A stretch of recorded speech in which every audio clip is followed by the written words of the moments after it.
And I didn't understand it. It was clinically tested, nothing, no side effects. We would return the money for those that were not satisfied with the effects of the cosmetics. So it seemed to me, a decent business model. And but still, I thought it's something, side business, and I had my important IT company. So I asked my wife actually to run that company. And at the time, in 1992, we established Studio Moderna. We took our old family brand. And we started with Studio Moderna, selling cosmetics in Slovenia on one market. But then my wife was running and growing her business faster than I did my computer business, so I said, join the winners, and I signed the letter to join the company. I convinced my wife that she needed my help. Today, so the company started, actually in garage, in a small office with 6 square meters. Today, it's a group of 7,000 employees with our own distribution network across Eastern Europe and companies in the United States, UK, and selling products like Telimano and Dormeo globally, from Asia, Japan to the United States. So I will share some of my experiences, how I see doing the business globally. I think that today's world, there are 4 major characteristics of what is going on and shaping the world completely ups and down. One is globalization, of course.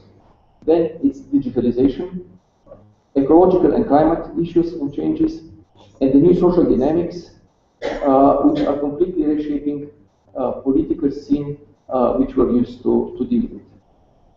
So globalization has brought a huge benefits for businesses, large and small companies. All of them we are able now to expand globally, to do business on the global scene much easier than we have done before. Despite the crisis which we are seeing in certain areas, still the GDP, global GDP, has grown in the last 10 years much faster than any time in the previous history since the Second World War, because of the huge growth of the emerging markets, of course. And all the companies, all countries which have taken advantage of this globalization and have seen the opportunities in the export are doing very well. For example, we know Germany, and #1 trading partner for Germany since the Second World War is France. So this is far the largest trading partner for Germany. But let's say 10 years ago, France was bigger as a trading partner for Germany than, let's say, BRIC countries. But in the last 5 years, BRICS have made more trading with Germany now than with France. So for German companies, for BMW, for automotive companies, and many others, it's very important what is going on in Asia, especially in China, and what is going on in Europe, which also changes a little bit the focus probably of the politics. Well, another case, UK market. For UK, also historically, the largest market, export market, was Ireland, and still Ireland presents a bigger market for UK than all BRIC countries together. The second thing is digitalization. Digitalization has actually eliminated geographical distances as a key barrier for doing the business. Friedman wrote a book, "The World is Flat," and we know today that we live in an age where distance doesn't exist anymore as a barrier. Actually, the only barrier in the modern world are 3 time zones, which are unreachable, of course, until maybe something new will be invented, maybe with singularity. So digitalization is heavily impacting, giving on the one hand opportunities for companies to do the business globally, to enter the markets which were before, especially inaccessible for smaller players like Studio Moderna, and it enables us to increase the efficiency of our business significantly. Studio Moderna would never be able to do business on that scale so fast if we didn't digitalize our business processes inside of the company and outside the company significantly. So we have done this so well that today we are sitting even in the customer advisory board of Microsoft, and because they want to learn about our experiences and to build those experiences in some future applications that are giving for the business. But digitalization, so digitalization will be one of those technological trends which will completely reshape how we do the business. Why? Because digitalization has already changed, let's say, several industries significantly. Let's just mention, publishing business, which was done by Amazon, or the music industry. What has happened? The digitalization has actually squeezed or wiped out everybody, who was in those supply chain between the producers, the publishers, and consumers. So, and this is, the whole structure of the society which was involved into the publishing business, from the guys who are printing the books, the guys who are agents, the guys who are wholesalers, the retail space. They're completely wiped out. And the same is happening with the music industry. And the same will happen with all industries which can be completely digitalized. Just mention, let's say, a few of them: education, health industry, etc. And you will see a significant changes which will bring us to the completely new business model, which happened already in these two cases, where the winner takes it all. So the new formula of today is that the winner, the one who has the best performing servers, who is able to most productively to digitalize certain businesses, takes all the market. And with this, there is no space for smaller companies, and there is no space anymore for the middle class. It's this process is very well described in the book called "Who Owns the Future," and this is the biggest threat also for and challenge for the society as we know today, because everything is concentrated with the winners, and in the middle, the structures are disappearing. So today, for example, Facebook presents the third largest market or virtual country in the world, because with close to 1 billion members, it's bigger than all other countries except China and India. And what happens today, what's going on Facebook, and what is happening, the rules and regulation which Facebook is implementing are more relevant for our children and for the younger generation than what national parliaments will actually adopt for local countries, because we are all more linked and doing the business inside of these digital networks than this more impact our work and our life than what happens on the local geographical level. But on the other hand, this also presents a huge opportunity for all small players who are innovative, who understand this new game, to participate in this game no matter where they're located. So today, the distance, whether you're located here in Sofia or Ljubljana or in Silicon Valley, it's not a major barrier to do the business in the digital world. Let's say Talking Tom, it's an application which was made in Slovenia. It's, I think, the third largest by the number of downloads. Was created in Slovenia. Angry Birds, very important business project done in Finland. So things and innovations will come from different pockets of the world, where the knowledge, the innovative potential is located, and this is opportunity that we have to explore more, and we should not be impressed just by the results of the big guys. And how fast time is moving in this, let's say, area of digitalization.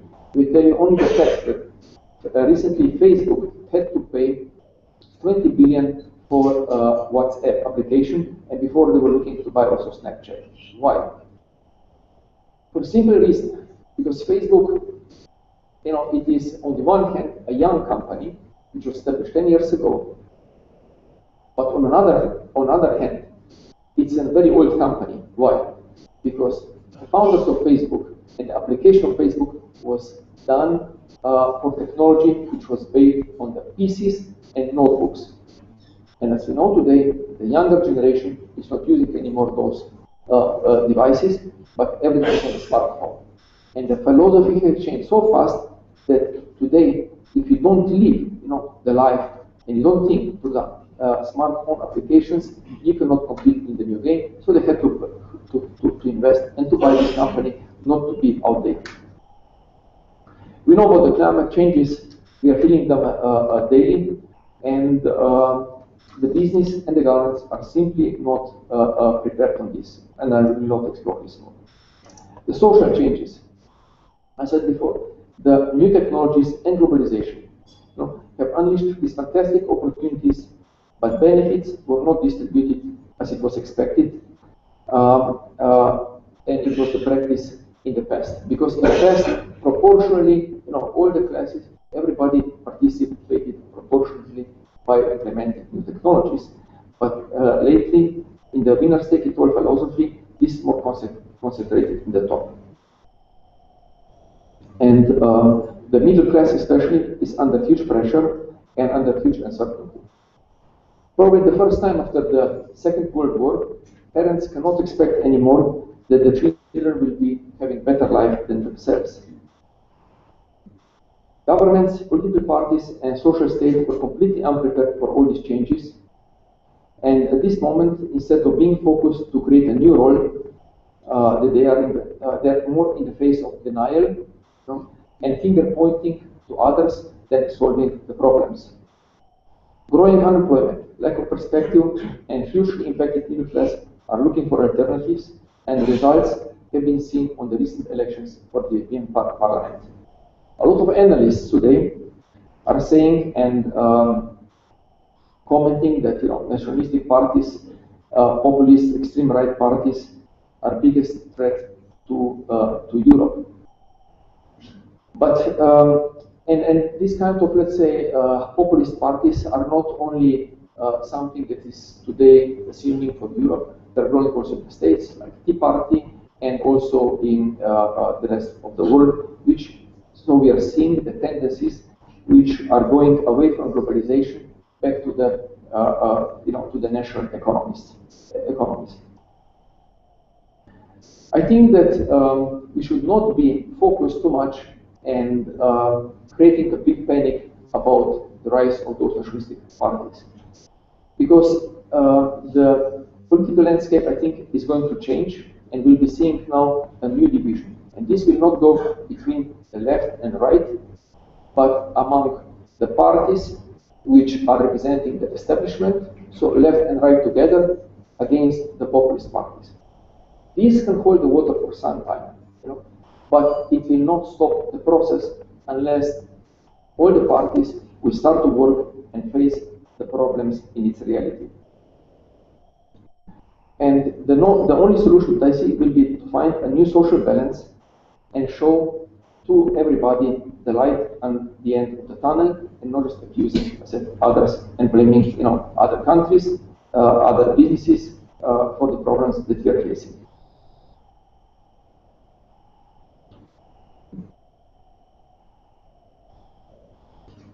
So the only way, I think that how we have to approach this, the new challenges I mentioned, is not all these challenges that were mentioned are too big to be dealt only by government by itself, by the business itself, or by society by itself. It could be only solved in the new cooperation, in the new triangle between the government, the NGOs, and the businesses. All three will have to come together and to search for new solutions, which will provide answers and to the current issues. Also, business, the companies, we have to take a different role, because it's not enough anymore to produce more and more. The quantity is not anymore the issue, but the quality. And it's not anymore important at what price something is produced, but how it is produced. The companies cannot hide anymore themselves behind the balance sheets, behind the profits they are creating, behind the growth.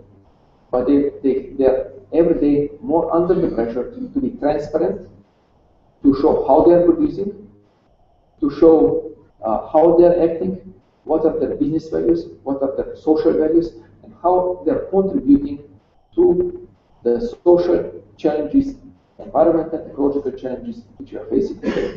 And the companies which will not be able to show this, to present this clearly, will have no purpose to exist in the future. Because just delivering more, creating more stuff, creating more products is not anymore the way to grow the business. I think that United States is providing a good example, because we see the USA, mainly as through its military power, through its financial power, through its global power it has. But I'm doing the business in the States for more than 20 years, and I see a huge efforts which are done, which we are not aware of, between the civil society, mainly organized through NGOs, among the government, bipartisan organization and approaches, and the businesses which are trying heavily to find the solutions, and they're very, very involved in the changes and finding solutions which are facing today's world. The same, similar, a lot of these things is going also in some Asian countries which are wanting to replicate what is going on in the States. But now, what about the European Union? Well, we are, on the one hand, we are very critical about the European Union and where we are. But let me put it this way. The European Union project, which was launched in 60s by establishing European Coal and Steel Community by Paris Treaty, is actually the project which was delivered, exactly as the founders would dream it. So today we have one market, the wars are away, and the corporates are doing well. Because this was actually a corporate project. It was a coal and steel treaty. How the business will be able, big corporates will be able to work together more efficiently without the barriers, national barriers, and how they will try to prevent the war. And today Europe is living in one of the longest peace, that it knows. And the big corporates are working very well. But with this project, somehow the people were left out and out of values. And this is today's problem. That's why the people, the corporates in Europe were never doing better than they are today. The big corporations. They never had such a profit. They never had such a growth because they took advantage of the globalization. But this didn't reflect, directly to the employees, to the people, to the social society. We know that social state as such, it's a big challenge to exist and to deliver the benefits that was delivering after the Second World War. But political structures and establishment hasn't changed, in the last 50 or 100 years. It's basic business model. Look how much business has changed. Look how much our life has changed. Look how much technology has changed. But here we are still protecting the one way which we're doing, for 50 years. And here, more efforts will be needed to innovate, to change, and not only cut. And this is a big, big challenge for the European Union. It has to focus now for being just a corporate project, from discussions which are many other balance sheets, who owns whom what, who has to pay something, to how we grow the economy, how we create new jobs. Because in the States, the most important indicator, how many jobs are created, and not who will pay which kind of debt. And let me just conclude with one thought. I recently had one argument with one of the former, on one event, a closed event with about 100 European CEOs, mainly from big corporations, and one former president, very charismatic for one of the largest European country, talked about United States mainly in terms of how big they are, how big their military power is, their financial sector, their financial institutions, etc., and complaining how Europe is weak and how everybody has to follow, just Germany and France in Europe, and unless everything will fall apart.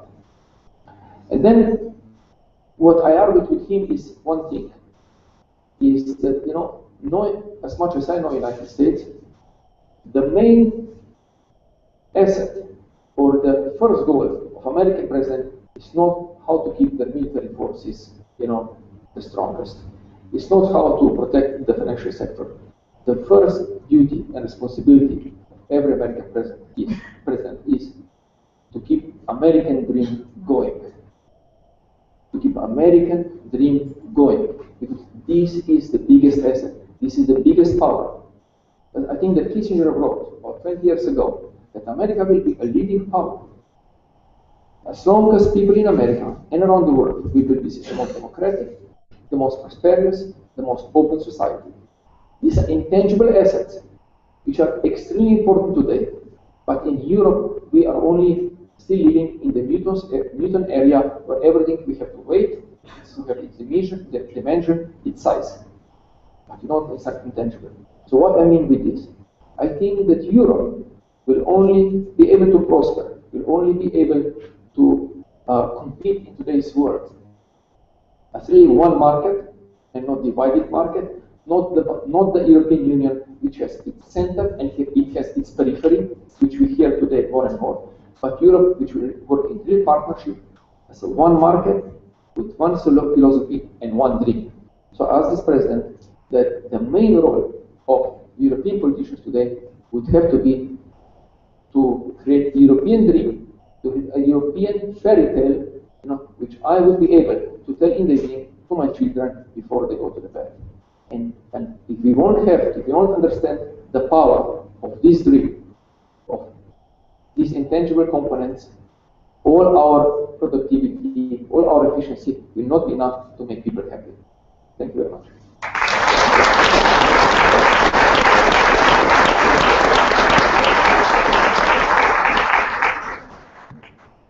Thank you very much, Sandi. I was really absolutely intrigued by what you were speaking.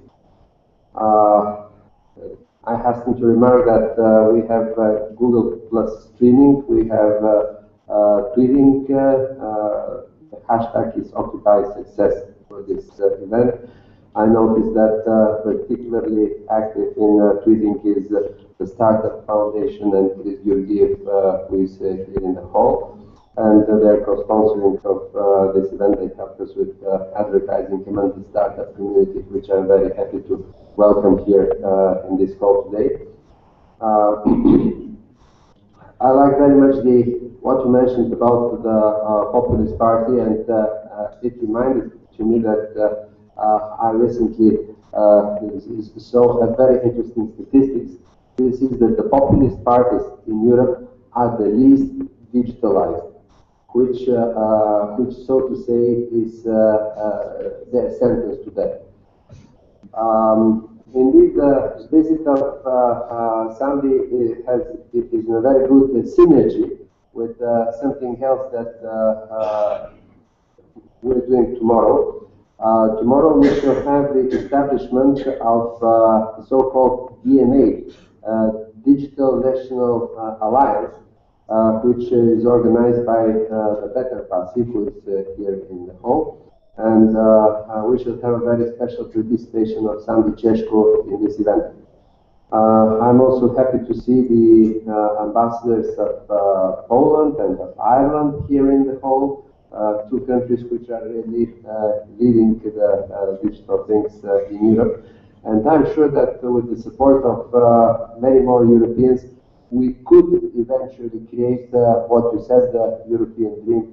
I very much agree with your assessment for the American president and his first and foremost priority, keeping the dreams alive.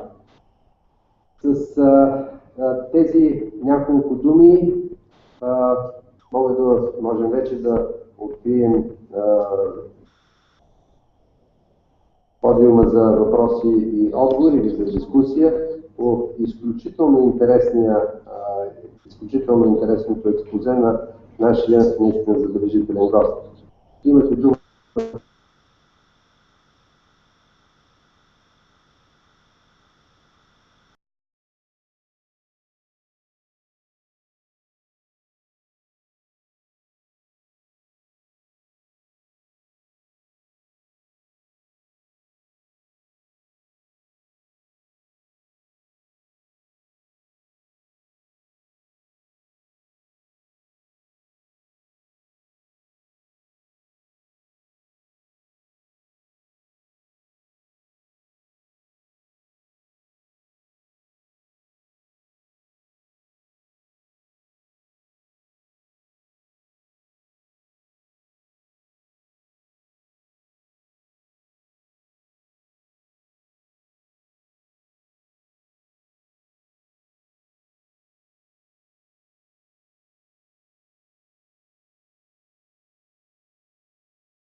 new technology is abolishing the people who are sitting in front of a computer, that those are the easiest to replace by algorithms.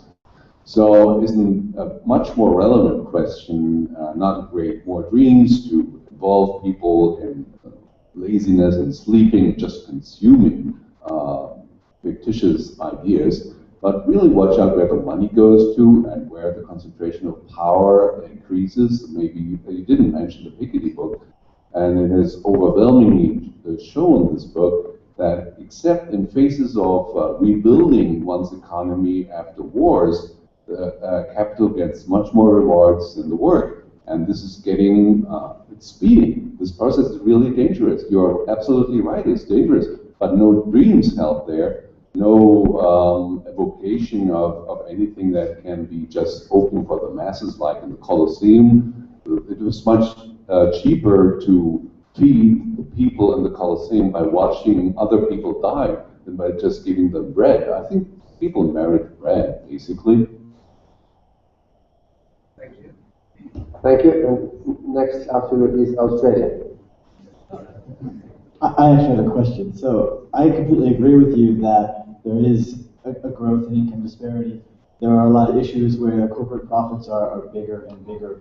And Thomas Piketty just showed out that in his big economic work that even during World War II, that process happened. And in some sense, the American dream is a facade. So given that, and it's getting worse, it's accelerating, you said there has to be a social shift where the businesses start actually providing civic value again. But how is that going to happen? Like, what can you foresee is that happening? Because it's only accelerating, it's going the other way, right? So what is it going to take to make that switching point, that tipping point?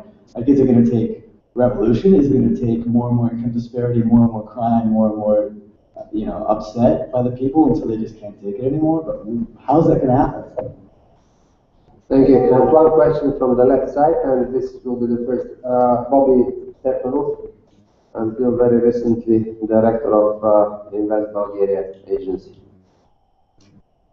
I wanted to thank you for the excellent lecture first. I have two questions. First is related to this thing about the populist parties on the left and right. I agree that there is probably a very high chance that there will be a new division, so not the former left and right, but along some new grounds. The thing is, I believe that in many countries, left and right parties are populists as well, so it will be difficult to differentiate between the establishment and the populist, because in many countries the establishment is populist. And even in countries where you have new parties coming to the scene, for example, UKIP in England and Mr. Pence's party in France, still you have non-establishment but populist parties. So do you think that there is any chance that people will start turning away from populist parties and maybe finding some other thing in politics that they might be excited about? So this was the first question.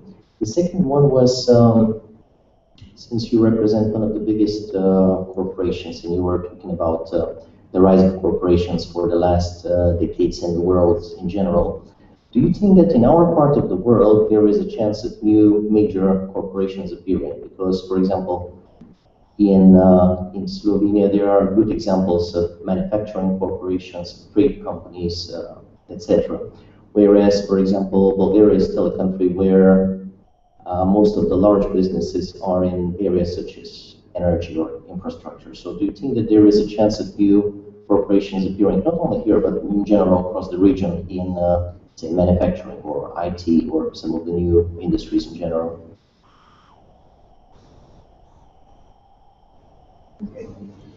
Can I take the first three? Thank you. These are all very interesting questions. I don't know whether I have the answers. Can you hear me?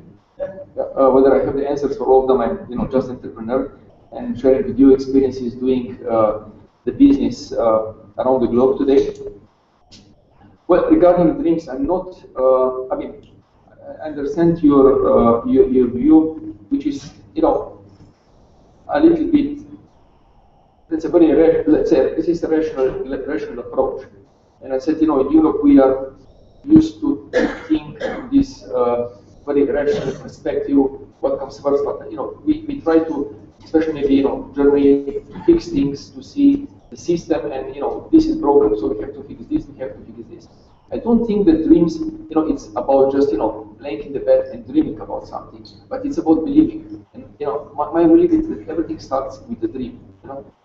With the dream you wish to achieve, and you believe that it can be done. And here, in this sense, America is strong, no matter how people under pressure. They believe that they can do it. They believe in this dream, even though it comes through only for a small minority, but it's possible, and they make changes. Just look at how many new startups became corporations. This drives the people. They see that it can be done, and we don't have any such cases, unfortunately, in Europe. So this is the passion, energy, which drives today a lot of people and creates the changes. I really see and I believe that America is going through tremendous changes. And where is this dream important? Look, in America, it's an attitude, it's also a business attitude. When I go into European conferences, they ask me, where are you from? What's your position? How big is your company? This is typical, let's say, continental European approach. And they cluster me and they put me in the box. Okay, you're from Eastern Europe. From perspective of, let's say, Nordic countries in Europe, you can be for me, I'm in the box of, you can be a cheap source of labor force and a market for me.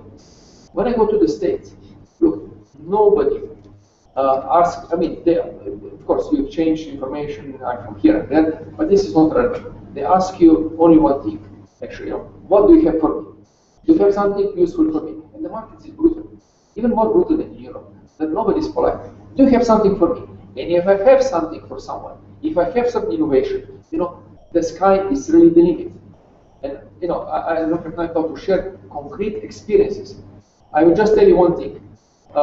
We have now new cutting-edge technologies for matrices. Okay, I go to Germany, I get award for being it's the best design, it's the best innovation. Caring fair. And no business, because it's a cartel, which was prosecuted last year, which organizes everything, who should distribute work, who should buy, produce, whatever, and they control the market. In the States, I entered in 1 year and a half in North America, United States and Canada, more than 1,000 shops. More than 1,000 shops. My production line is now in Virginia as well, etc., etc. So, they don't care. They don't care. I can tell you corporations and the level of CEOs that communicating with me who are nobody, from perspective of the size, from the geographical perspective, should be nobody. And I'm nobody when I'm talking to, Western European countries for these guys. I'm just a small fish, somebody there who should wait for his opportunity for next 10 years, and then maybe if it will be good, doors will open. And from this perspective, Europe is still locked in all, how to say, feudal, national logic. And here, the small guys, we don't have a chance, and we don't believe. If you ask me, I believe in American dream, I will go and invest in the States, I'm not going to do this in Europe. It comes the third in the place. I'm talking Western Europe. It comes the third on my priority list. First is America, second is Asia, and then it's Europe. I'm talking a small guy. I recently met with one guy from Graz, also entrepreneur, $300 million business, semiconductor industry. He had the same experience. He's now opening a factory in the United States and not, and he says he has more business in United States than in Germany. So in a way, America is the most, so you need this dream. You have to believe. If you don't believe, it will not happen. If you cannot dream it, it will not happen. That's my view. It's maybe, you said Hollywood, maybe, but I can tell you it translates into energy, it translates into the in energy and into the efficiency. Americans are changing, believe me, Americans are changing. The way the business, and in America I talk to them, nobody has any respect to the government. They know the government, only role of the government is to collect taxes. Nothing. They don't expect anything to come from the government good for them, except they have to pay taxes. So they know they have to fight, they have to do it, and they're changing. In Europe, we are too much waiting what the government or political parties will do for us. Sorry, I went too long. But I think just discovered I think that this is really important question and one of the key questions for you. Maybe I'm wrong, I don't know, but this is how I feel and this is what I see. It makes changes. I have just discovered a great similarity between the American and the Bulgarian people. This is yeah, to the government.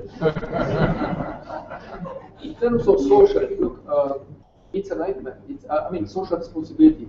It's a nightmare for corporates. I met, quite some big guys, including CEO of Coca-Cola. I tell you, his nightmare. It's not a Pepsi Cola or other competitors. His first nightmare is not productivity. It's not the bottom line. His nightmare, how he will be able to justify his existence and some position on the market tomorrow. Selling the product which is not the most healthiest, okay? And look where Coca-Cola is investing now money. On the social side, try to invest locally into the water resources, cleaning water, filtration, everything. It is like maybe how to say, philanthropic and just to you would say maybe to to change the face and the impact in society. Just something necessary evil to give these funds away, but it's true. They want to change and they want to be different. And those companies which will not be able to show how they can function differently, social responsibility, they will have no future because everything can be produced, everything will have its commodities. In our company, we try to blend, certain things together into the business model where we try to integrate certain social initiatives into our business model already. And this is the biggest nightmare because this will be one of the key differentiators in the future. So this is what I believe, this is what I see. I may be wrong, but I'm just taking this reflection. For the last question, if the establishment is populistic, I mean, sometimes they are, but far away from what you can see now from all these new populist or right parties, because they're only driven, by again with the hate, with the towards others. Somebody else is guilty, responsible, and going backwards, back into the nationalistic and protected markets. I don't think is the answer in today's world. And the wrong thing will be if the existing left and right parties, will try to take this language and will try to also to compete with them, becoming populistic, or just competing with them by establishing these alliances, the new, let's say, unnatural alliances between left and right, which happened on the previous elections in France when Le Pen entered into the second round, and it's happening more and more everywhere. So I hope that some kind of I said that this will be some kind of wake-up call for parties to try to look for solutions and not just explaining the problems to the people and telling them you have to pay more taxes and get less benefits. But I don't see solution unless in the intensive dialogue between the politicians, social society, and the businesses, which is not European practice. This is the triangle in which the problems can be solved in intensive dialogue, and this can but political parties have to be able to also to listen and not just to preach. In terms of the business and for Bulgaria there are a lot of natural resources which are not maybe exploited at the moment as they were before. And I'm also meeting here with some entrepreneurs, trying to find some local products and to create some partnerships here. One important meeting tomorrow.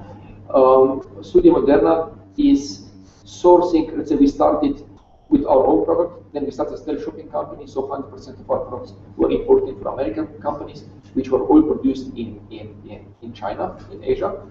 Now in our portfolio of products, it's about 60% of our brands And 90% of our brands, mattresses, pots and pans, a lot of other products, are all produced and made in Europe. Mainly our largest sourcing platform is Italy, a little bit Belgium, Austria a little bit, and now also Poland. Here it's a lot of innovative potential, and we need quality.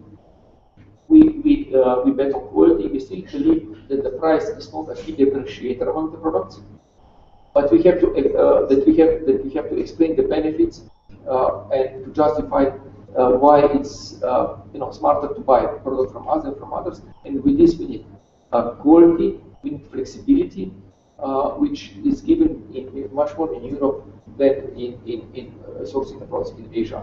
So there's a lot of potentials, and I believe that jobs will start to come back. Thank you very much. I have here on Twitter, Chris Juliet, is it true that you is here now? No. Chris, you are the first, and after that, the lady on the left side.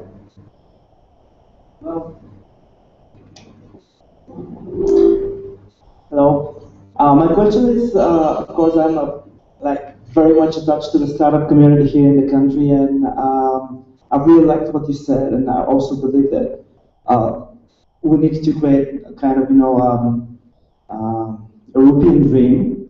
And do you think this can come through, encouraging young people to start seeing new opportunities and rather being so much involved in working for big corporations, to be encouraged to start their own businesses and to find ways to learn how to do business themselves, even though this might be the hardest way to get rich and to actually learn how to do business. But what's your take on encouraging young people starting their own businesses, failing and starting again? This is my question. Thank you very much. Госпожа тук в средата на коридора от лявата страна. Ще ви дадат микрофон сега един момент.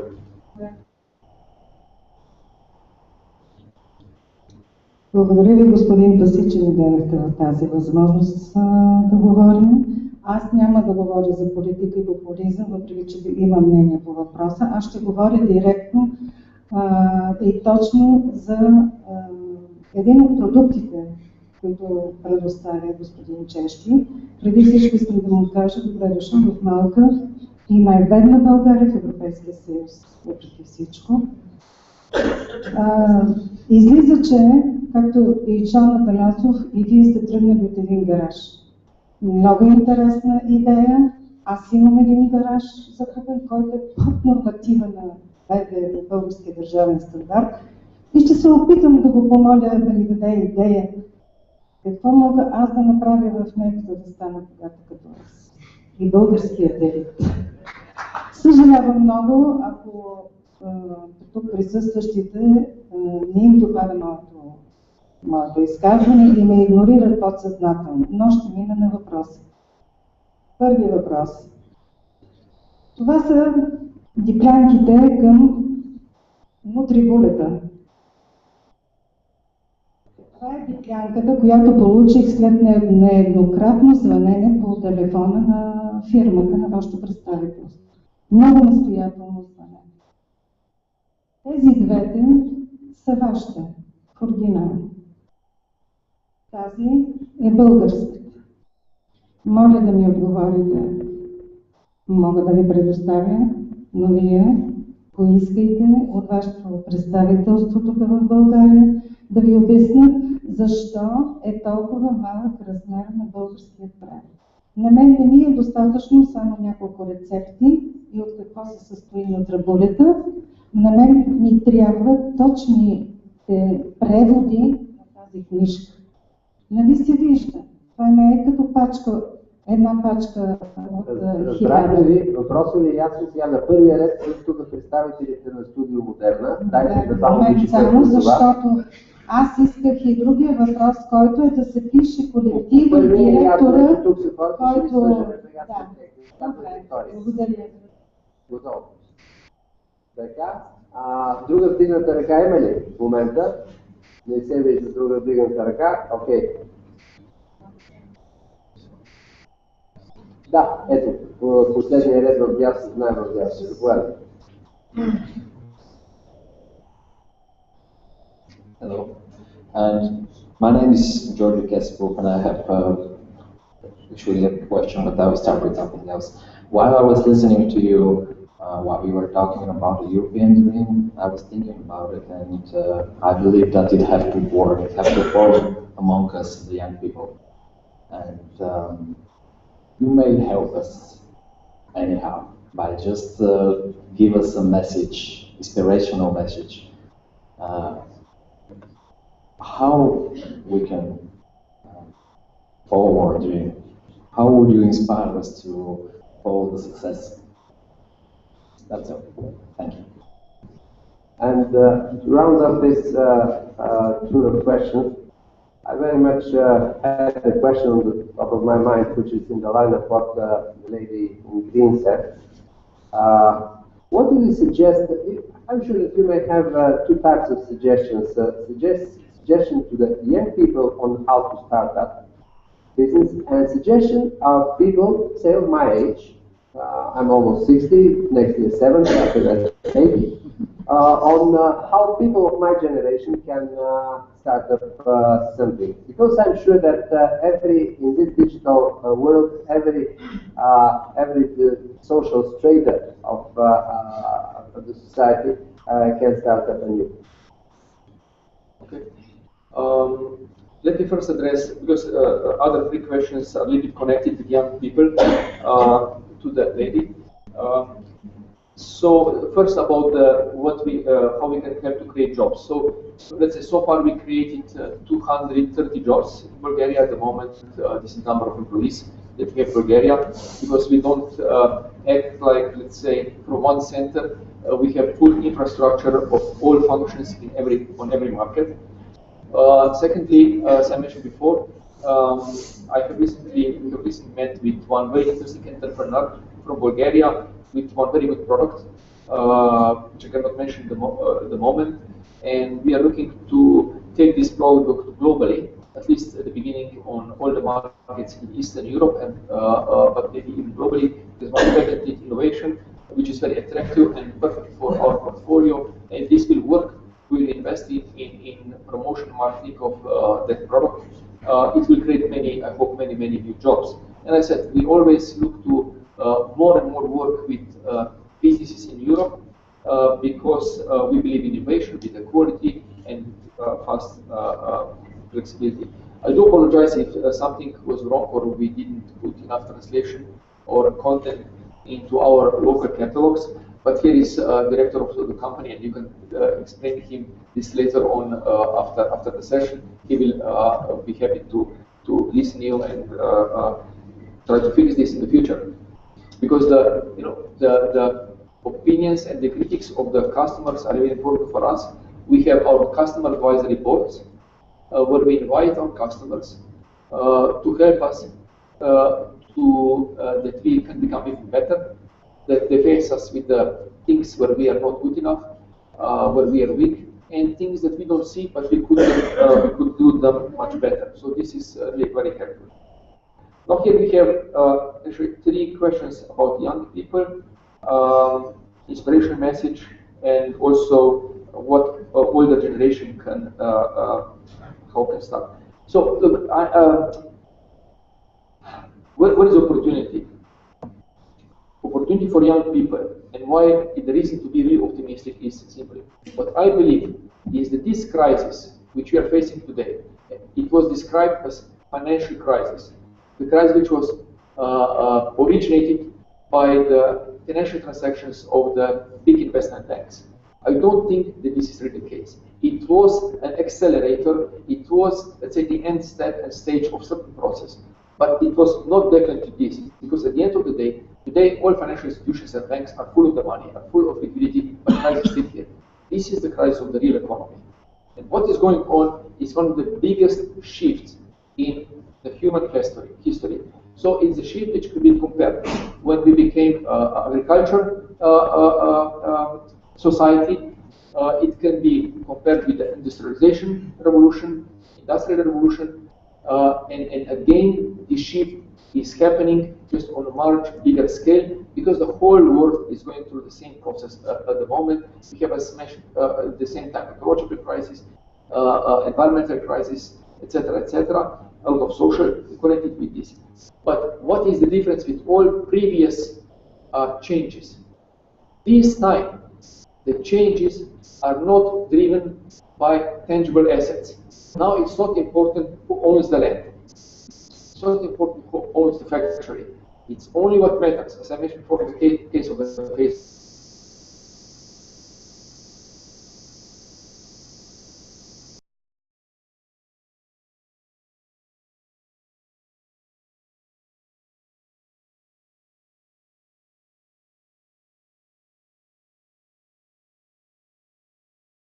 For young generation, it's important that the power of intangible assets, which is information, which is relationship, which is speed with which we can change and make changes, is much more important than where you currently are. Because no corporate in the world is safe and can be sure that it will exist tomorrow. Neither Apple, neither Facebook, neither no one. Everybody is under panic. And not talking even about smaller guys. We are all under huge pain.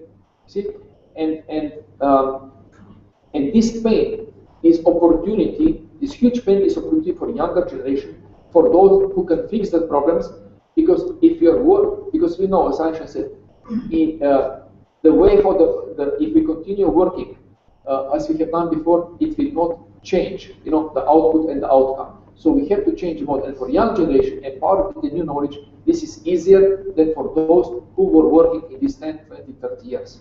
And that's your opportunity because the power of the know-how, the power of knowledge has never had such a weight. Because before it was about how much money you had, how much factories you were able to build, and if you built a factory, you were good for decades and for generations.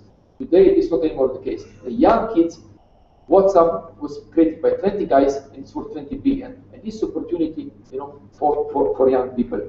So that's why I do invest. They ask me to participate in political parties and to play political games. I'm not there because I don't have hopes to make major impact. Where I see a possibility is working with young people, with young organizations, and I mentor. I spend at least about 100 hours per year as a mentor to young entrepreneurs, to young guys, because they are those who are going to change everything. In terms of the older generation, let's say, or senior guys like me, it's interesting. I talked recently with something from Germany or Western Europe with a dean on one faculty. I forgot which one it was, and he said that they compensated that now who are the new, let's say, customers? It's older generation.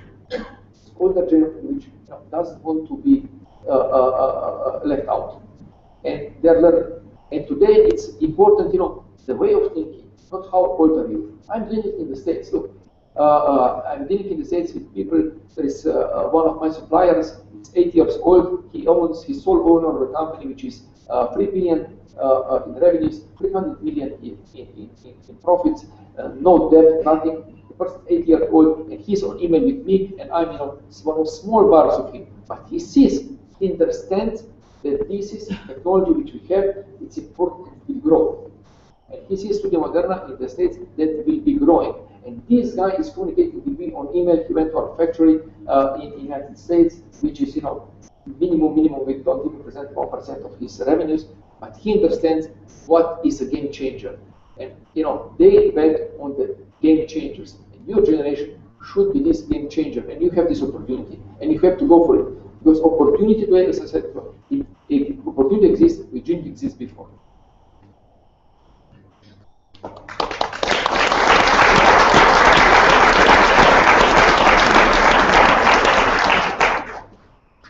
Чудесно. Има ли други? Не спира да въпросите. Чудесно. Добре, заповядайте. Първи въпрос тук в модели с розовата виза. Mr. Cesko, I'd like to ask you about your opinion about cryptocurrencies. Do you have any cryptocurrencies? Bitcoin and other currencies, yeah, and what your experience with this, and what do you think will be relation with cryptocurrencies and the real economy? Because you mentioned the problem is real economy. So what do you think about the relation with cryptocurrencies and real economy? Следващата дигната ръка беше Пол към края. Заповядайте за последния ред от средата моя дясно. Отляво имаше ли вдигнати ръце? Не видях. Има тук на този млад човек на третия ред също. Hello, I would like to introduce myself. My name is Sandi Cesko. I am from Bulgarian Slovenian Chamber of Commerce. We are trying to do bridges between both countries, not only between Slovenia and Bulgaria, but also broader. We recently established the Luxembourg Slovenian Business Society Business Club. My question goes in the direction, since I am a representative of NGO, trying to build bridges between the regions and countries. How do you see this cooperation? I mean, do you think the young people should really seek for and look for partners in other countries? Do you see the lack of collaboration between experts, between entrepreneurs, between all sorts of businesses in our so divided Europe? Since America has a big market, it's for them naturally to cooperate, to collaborate. For Europe, it's like for me, it's impossible to imagine to go to I don't know, to Helsinki or somewhere where some specific hub established just to do some good business. How do you see this? How do you see this?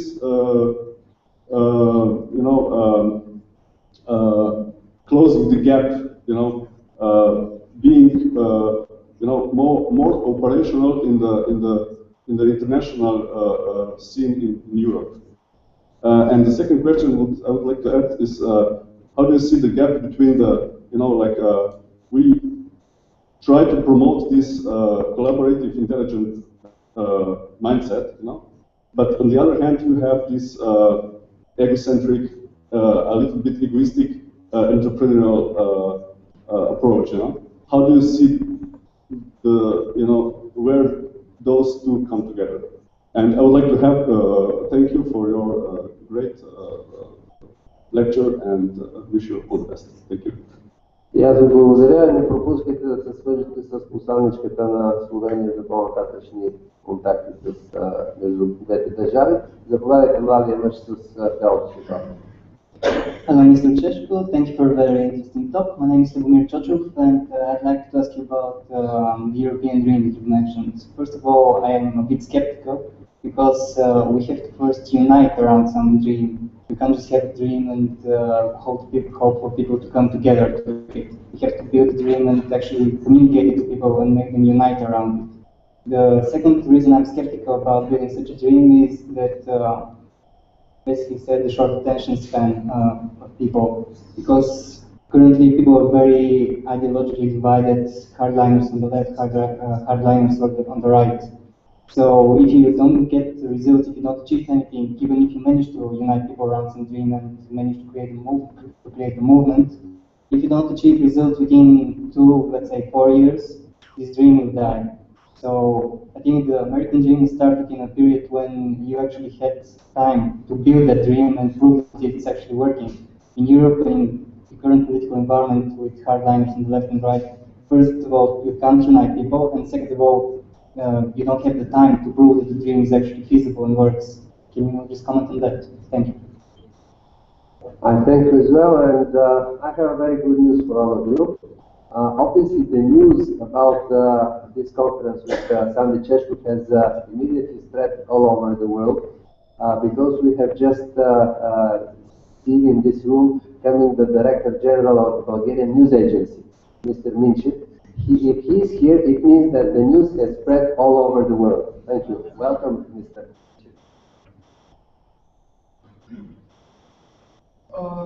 About the digital currencies, I don't have a clue. Sorry, I cannot tell you about this. No experience personal. But just I recently read I think, Financial Times, is that in the Silicon Valley now, the hottest new startups around creating new digital currencies, around challenging, the Wall Street and big banks on the East Coast. So for sure, the change is coming, but I really cannot say more than what I have read about this from the newspapers.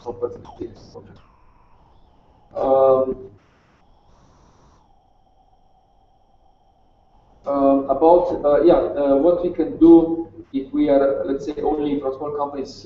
This was the question. Entrepreneurs. Look, there was. All these changes which have happened, it's not such a big surprise actually, because I can tell you, for major trends that we are facing today, it was written in the books, which were written 15, 20 years ago. But because we had this great pace of growth, nobody wanted to change until they hit the wall. So one book which was written by Portuguese professor Santush and British professor Williams, I think, it was book title was from multinational to metanational companies, I think like this.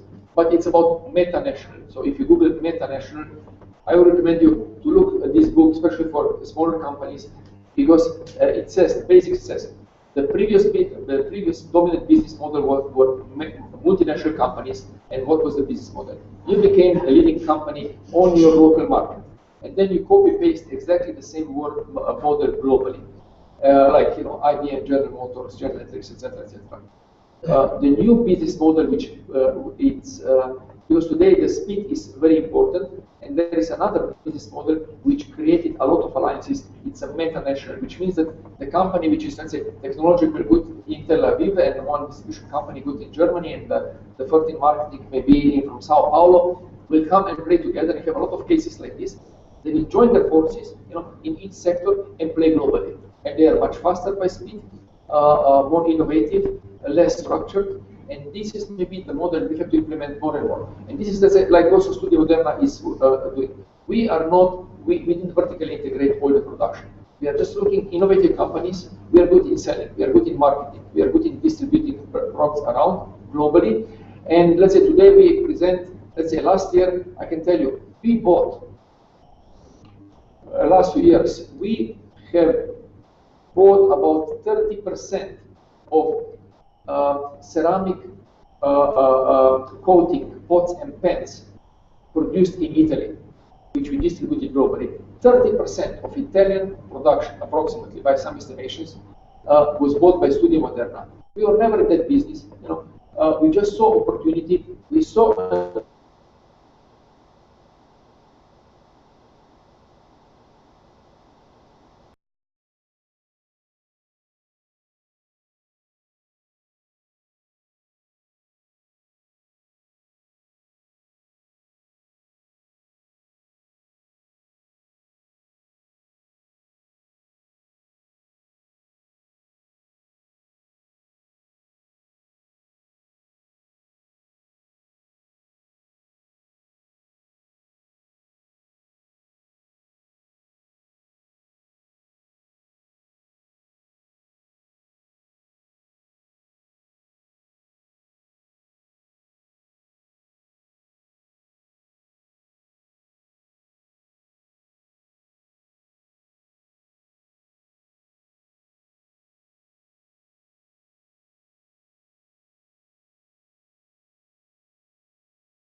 donut and not on the hole in the donut. You know, and we are always focused on these holes. You know, yes, more and we are always then pessimistic on things that should drive us.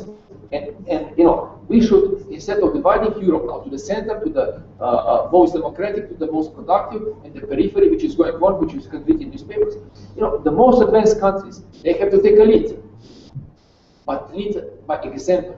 You know, by lead that will give opportunity to everyone in Europe to really achieve the same and come to the same as they have done, and not building the barriers between the nations and dividing them between the north and south, between the better and the worse. This is the wrong direction. That's of course, it's a difficult task, but I believe this is the only way how we can really become a one market, how we can really achieve what we have started, because fragmented Europe cannot compete in today's world. I very much hope that we shall borrow some of the best features from the Americans after we have ready our free trade agreement, which will stimulate not only the trade between the United States and the European Union, but will also support the merger of the cultures. And I very much believe that this will be a positive process towards what you are dreaming now. С тези няколко думи забелязах с огромен интерес, че близо час и половина над 120 човека спряха с притихнал дъх, хора от всички възрастови групи и разбира се всички ние се радваме на най-младите с респект към всички останали. Искам да благодаря на нашия изключителен лектор днес, да благодаря на неговия български офис Студио Модерна България и на неговия менеджинг директор Стойчо Тилев, който е сред нас, на целия екип на Стартъп фундацията и на Крис, които се присъединиха с ентусиазъм към това събитие, и да си пожелаем, че това е само първата от поредица срещи между Санди Чешко и българската общественост, които ние сме готови да осигурим за напред. Да благодарим на нашия лектор и може да разгоним по някой дума с него.